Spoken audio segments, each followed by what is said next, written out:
কাছে যাবো। আয় রব্বুল আলামিন আমার মাফ করে দাও। আয় রব্বুল আলামিন ভাইয়ের কবরটাকে মাফ করে দাও।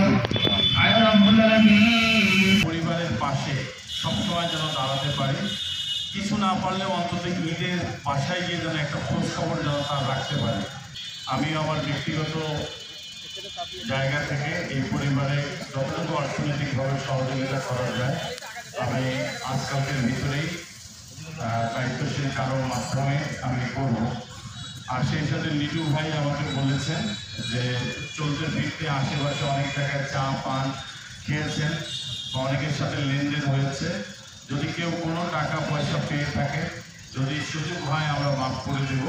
আর যদি সুযোগ না হয় এই স্ট্যান্ডে যারা দায়িত্বরত আছেন, আমাদের অনেক সিনিয়র এখানে আছেন, তাদেরকে বলবেন ইনশাল্লাহ আমরা সকলে মিলে সেটি পরিশোধ করার চেষ্টা করব।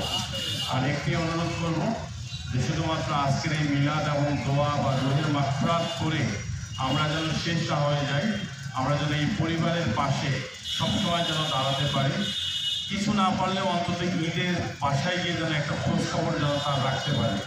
এতটুকুই বলার ছিল। আর আমি কথা বলার জন্য অনুরোধ করছি আমাদের মোটর শ্রমিক ইউনিয়নের সাধারণ সম্পাদক আসাদুজ্জামান বাবুকে।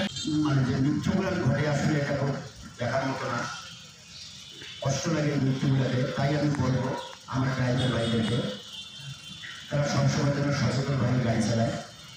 আজকে যে মৃত্যুটা হয়েছে রাস্তার ধারে, একটা তার বাম্পার ঘুরে যাওয়ার কারণে তাই আমি বলবো আমার ড্রাইভার ভাইদেরকে সবসময় সতর্কতার সাথে গাড়ি চালায়।